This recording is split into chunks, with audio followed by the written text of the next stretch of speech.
ओम श्री गणेशाय नमः। श्री दुर्गा सप्तशती अध्याय 6।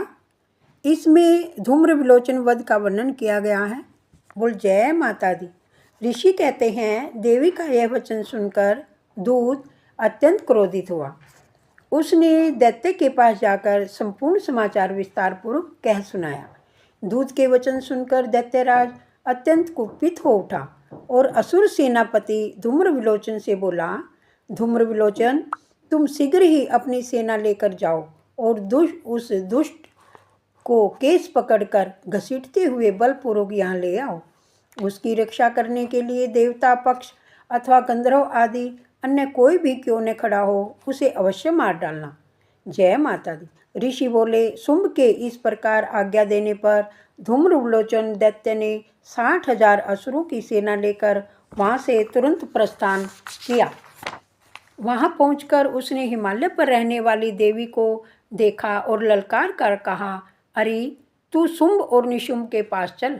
यदि तू इस समय प्रसन्नतापूर्वक मेरे स्वामी के पास नहीं चलेगी तो मैं बलपूर्वक तुम्हें घसीटते हुए तुझे लेकर चलूँगा। देवी बोली, तुम्हें दैत्य के राजा ने भेजा है। तुम स्वयं भी बलवान हो और तुम्हारे पास विशाल सेना भी है। ऐसी दशा में यदि मुझे बलपूर्वक ले भी चलोगे तो मैं तुम्हारा क्या कर सकती हूँ। बोल महामाई की जय। ऋषि बोले, देवी के इस प्रकार कहने पर धूम्रलोचन दैत्य उनकी ओर दौड़ा। तब अंबिका ने हुम शब्द के उच्चारण मात्र से ही उसको भस्म कर दिया। फिर तो क्रोध में विहल दैत्यों की से विशाल सेना और अंबिका ने एक दूसरे पर तीखे वानों, शक्तियों और फरसों की वर्षा आरंभ कर दी।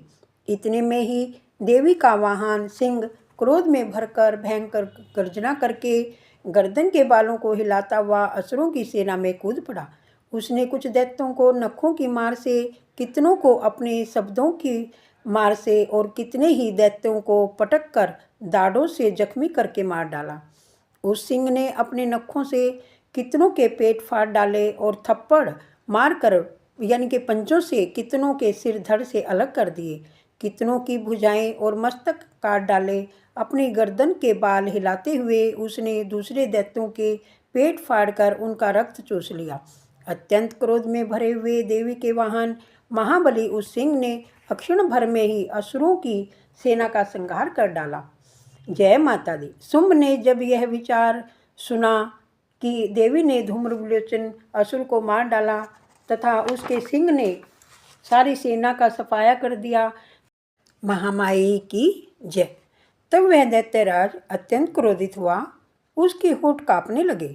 उसने चंड और मुंड नामक 2 महादैत्यों को आज्ञा दी कि हे चंड और हे मुंड, तुम लोग अत्यंत विशाल सेना लेकर वहां जाओ और उस देवी के केस पकड़कर अथवा उसे बांधकर शीघ्र ही यहाँ ले आओ। यदि इस प्रकार उसको यहाँ लाने में तुम्हें संदेह हो तो युद्ध में सब प्रकार के अस्त्र शस्त्रों तथा दैत्य सेना का प्रयोग करके उसको मार डालना और उस दुष्टा स्त्री के तथा सिंह के मर जाने पर उस अंबिका को बांधकर शीघ्र ही मेरे पास ले आना। कुल आदि शक्ति की जय। 6ठा अध्याय धूम्र विलोचन वध संपूर्ण हुआ। ओम जयंती मंगला काली भद्र काली कपालिनी दुर्गा क्षमा शिवा धात्री सवा सौदा नमस्ते तु नमस्ते तु नमस्ते तु। कुल आदि शक्ति की जय।